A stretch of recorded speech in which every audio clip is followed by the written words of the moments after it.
It just popped in there. Hey Ghost Heads, it's Adam from Channeling Spirits, and today we'll be taking an in-depth look into the history of Dan Aykroyd's unforgettable portrayal of Dr. Raymond Stantz. Our examination will cover material that is definitely canon, as well as other media that exists in a tangent timeline, yet still provides interesting anecdotes that better inform us of his character. For the record, we are not insisting that all the information here is considered as an official history. This is merely one that explores the possible backstory of the character. And for our purposes today, we'll be using Dan Aykroyd's actual birthday. Happy birthday.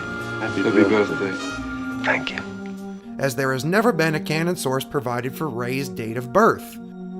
With this, we can give an accurate timeline of what happened to Dr. Ray Stantz, would you please? The heart of the Ghostbusters.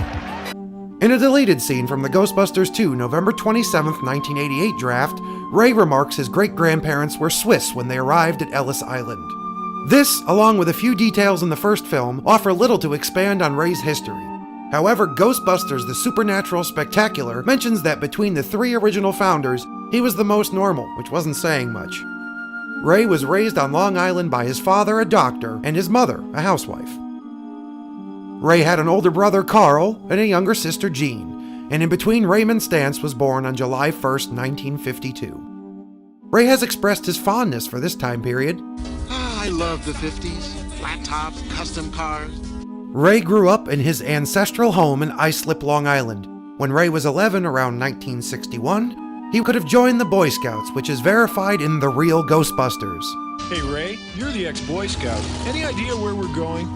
And insinuated in the original film where he mentions his inspiration for the Stay Puft Marshmallow Man. We used to roast Stay Puft marshmallows by the fire at Camp Wakanda. That may have been inspired by the actual Camp Wakanda in northern Michigan, which would make sense considering Dan's history with the Midwest and Second City, as his character references a clear preference in Ghostbusters 2. Pizza. Dinner thing. Chicago.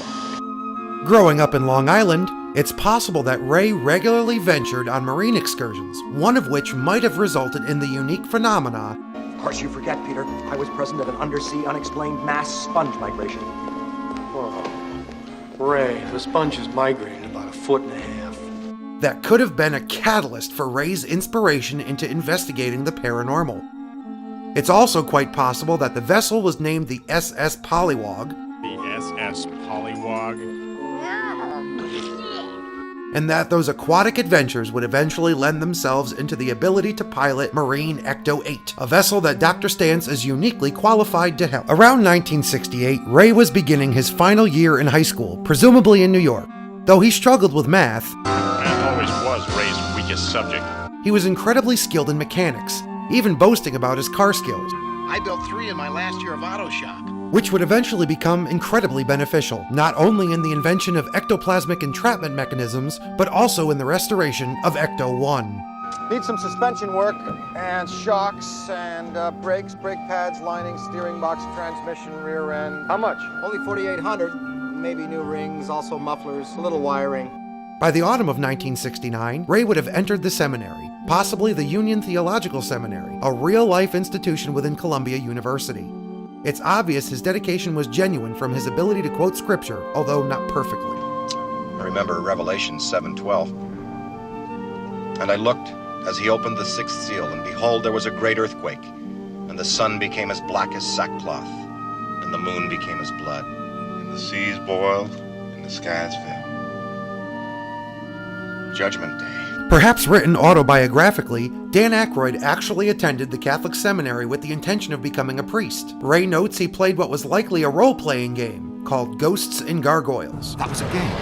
Ghosts and Gargoyles. A game we played when I was in the seminary. Around this time, Dr. Stantz would have read the Monarchia Daemonum and dreamt of entering the ghost world. By 1973, Ray would have completed 4 years of philosophy but likely did not enter major seminary since he never became a priest. At some point, it can be assumed that he lost faith. Hey, Ray, do you believe in God? Never met him. That autumn, he probably began his PhD work in parapsychology at Columbia University. Seeing as Peter introduced Ray and Egon, if anybody deserves Nobel recognition, it would be Spengler and me. We're going to be designing all the equipment and doing the hard research. Whoa! I introduced you. If it weren't for me, you never would have met. Now that's got to be worth something. Hello, John.